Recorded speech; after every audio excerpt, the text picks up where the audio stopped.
My name is Eliezer. Good afternoon. How many of you have been here before? I did. Okay, so for all of you that have been here before, you might see something different today. Because the tour is a little different today, but I'll explain that further on. We'll get started. Just make sure that you can all see. You can all see.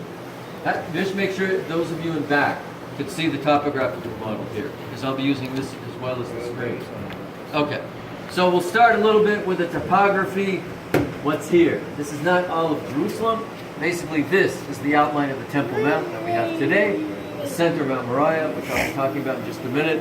There's a valley here, which you might not see today, or you may see. If you're standing outside in the prayer plaza, which is approximately here, if you look up, the Jewish quarters here, the Christian quarters here, this is all covered over mostly until the plaza by the Muslim quarter, which begins here. Here. There's another valley here. The Temple Mount is sort of an independent entity. A valley here, a valley here. If anybody's been to the Mount of Olives, all along here, most of the time you come up here to see, there's a big valley between the Mount of Olives and the Temple Mount that runs here along the back. Okay, which is this. All right. The city of Jerusalem starts down here, several thousand years ago. For our purposes, we'll use 3,000, even though there are people that we know that were here before that time. I'll mention them. So, the stories of King David and King Solomon. We'll start with King David. This is what King David conquers about 3,000 years ago. This is today what we know as the city of David. 150 years ago, people thought it was over here near the Jaffa Gate. So it's here. Why is it here? Down that way. Has anybody been there? Or going there? Okay, great. So, why does Jerusalem start here? Way before the time of King David, because of the water supply. Here. This is the only source of water in the entire city of Jerusalem until much later. How much later? We'll talk about that too. So the Gihon Spring, down here, anybody who's walked through the system, it's a lot of fun. Okay. So, King David, 3,000 years ago. His son Solomon, who becomes king after him, builds the first temple in Jerusalem on top of Mount Moriah. Here. Why here? Why not somewhere else? Like, again, the Jaffa Gate, it's a little bit higher. Outside, a little bit beyond the Damascus Gate, it's also a little bit higher. Why here? What's so important about Mount Moriah? We go to the book of Genesis, the story of the patriarchs and the matriarchs. They were all here. How do we know? The story of the binding of Isaac takes place here. Jacob is possibly here as well. The matriarchs are here as well. Why? Because Jerusalem is on the main road, which passes by just outside the Jaffa Gate, the main road going from the south to the north. The book of Genesis is full of stories of going back and forth from Beersheba in the south, north, beyond the current borders of the state of Israel. So, they were all here at some point in their lives. Based on the traditions, first temple, Solomon's temple here, 3,000 years ago. This is not Solomon's temple, it's 1,000 years later, we'll get to it. But what I want to point out is, Solomon's temple, as in this temple, known as the second temple, the most holy part of it is here, and it's closest to the western wall. What's important about it during Solomon's temple? The ark is stored here. Ark of the Covenant. Where is the ark?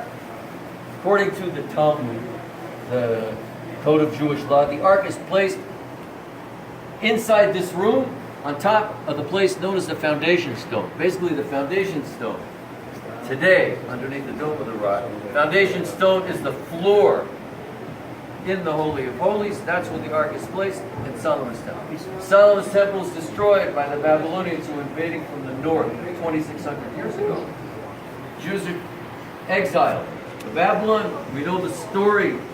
There are many sources of the story. Most of them in the Bible. There's also the cylinder of Cyrus, basically letting the Jews 70 years later come back. Cyrus, the king of Persia, letting the Jews 70 years later come back to Jerusalem and rebuild. Those are the ones that were in exile, come back and rebuild a second temple here, about 2,500 years ago. That's not, I thought there were more people. Here, the second temple is here, the same place as the first temple. One thing missing, no ark. Foundation stone's still there, it's still in the same place underneath the Holy of Holies. So the ark A big mystery. Some people are looking for it today, not just Indiana Jones. There's somebody doing a doctoral dissertation at the Hebrew University about where the ark could be. Okay. We come to the time when everything is going to change here. And just before that time, a very important event takes place. The Maccabees come to Jerusalem, take back the temple from the Greeks that have taken it over and rededicate it, bringing us the holiday of Hanukkah, about 4 weeks away. So, we'll talk more about the Maccabees further on. 2,000 years ago, the time of Herod. Everything's going to change up here. Everything's going to get much larger. In the following way, and we know there are many sources for this picture. I think the most important is somebody who lived in Jerusalem and basically is writing from what he saw. That would be Yosef ben Mattatyahu, Josephus. So, Josephus talks about this whole section, this mountain, which is next to Mount Moriah, being quarried, cut out, and a very large platform consisting of 4 very high walls holding it up, built, and a vastly improved temple. It's still called the Second Temple, but it's rebuilt in a way during Herod's time. So, 1220 English? Okay, great. Wait, some of you maybe come to this side, or some of you maybe more to this side. So I'm going to be doing a few more things here with the model. I want to make sure everybody can see. Okay, so we come to the time of Herod. We'll catch you up on the rest of it on the way. What happens is the following. During the siege of Rome, about 70 years after everything is completed, the building and the city are destroyed during a very, very long siege. But we still see there are remains. Not a lot is known about up here because nobody's doing any archaeological excavations, but around here there's certainly a lot going on, especially on the side of the western wall, underneath the bridge, which we're standing underneath part of it, the southern wall. So things are going to change. The Muslims come to Jerusalem and start building in the city, and they build the Dome of the Rock. Again, the rock is the same rock. That's here. The rock underneath the Holy of Holies, the same rock underneath the dome. And then the Al-Aqsa Mosque. And then 600 years later, a large part of the Western Wall gets covered up from the construction. Would you make the circle larger so that everybody can... The circle, yeah, okay. So maybe some more of you can move this way. Great. Right, a bit more. Thank you. Okay, can you see? Yes, now I can. Okay, great. Okay, so when you're standing in the plaza, you see the Dome of the Rock and the Al-Aqsa Mosque over here, but what you don't see is about 3/4 of the length of the Western Wall. And we'll see some of it today. Go ahead and take pictures. You can also see from the model.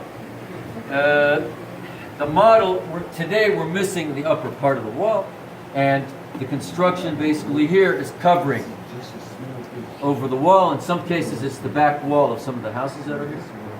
But when you're standing outside, you realize that you're not really seeing very much of the Western Wall at all. It just keeps going. We'll walk along it today. So that was a bit quick. If there are any questions before we continue, and I want to, while we have the screen here, I'll show you a few more things. Let's just go back here. What we're going to do is start removing sections. Basically, we're going to go underneath everything here. This is the line of the bridge. There are all kinds of hollow spaces underneath. And what we're going to be doing is seeing some of the things down below the level that we're standing, basically underneath the bridge. These are ritual baths. Mikvah. 2,000 years ago, you see there's quite a few here.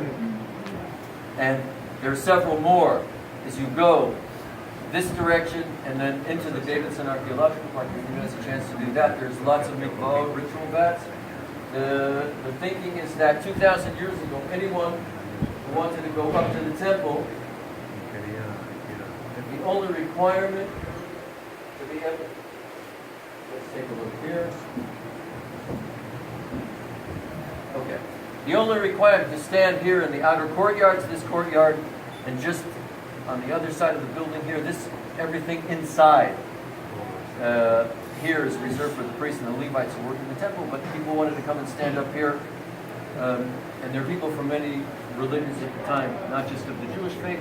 The requirement here is a ritual bath here, but there are several more.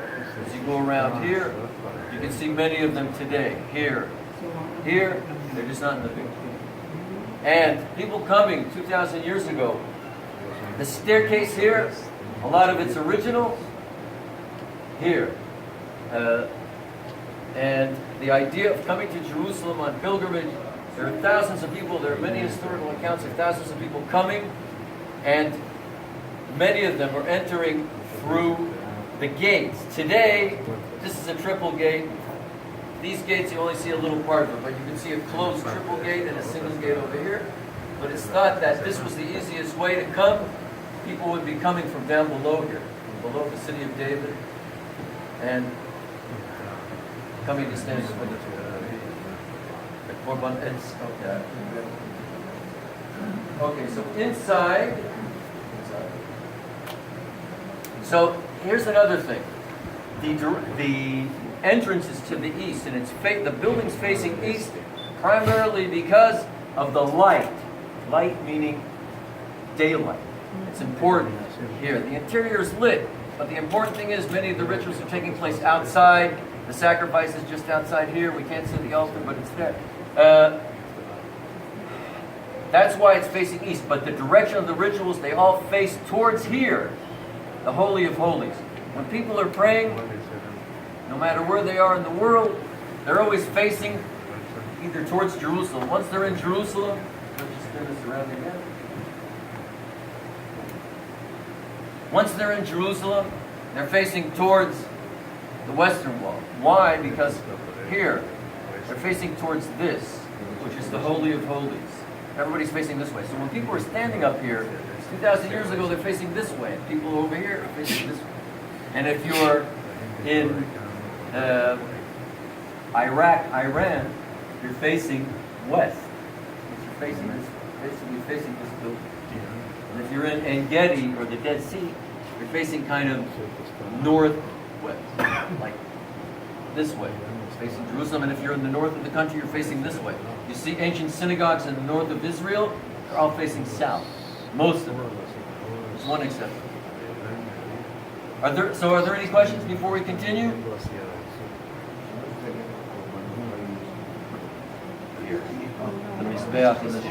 No. The question of where the sacrifices are. The altar is here. Just outside. In some pictures it's over here, but here it's over here. People used to come in, pass the sacrifice here, and somebody would take it and do the offering here. And the inside, they would light the lamp, the big candelabra, and only on the Day of Atonement was this room entered, the Holy of Holies, one day a year by the high priest.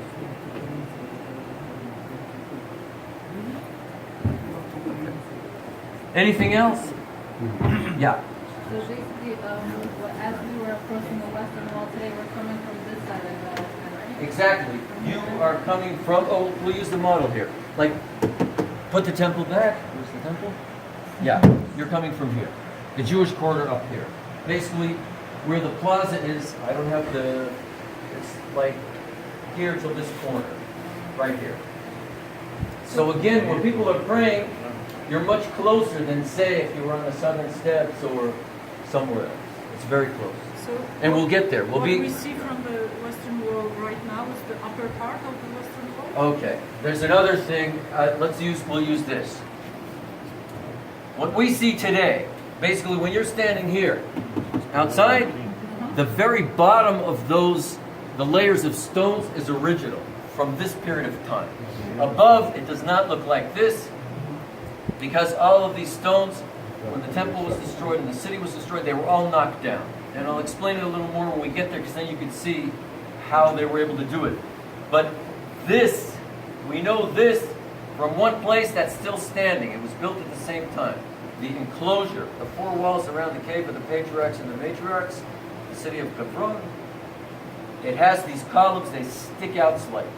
And actually, maybe if we have time today, I'll be able to show you something that looks like it. You just have to take this apart for the next week. And then we'll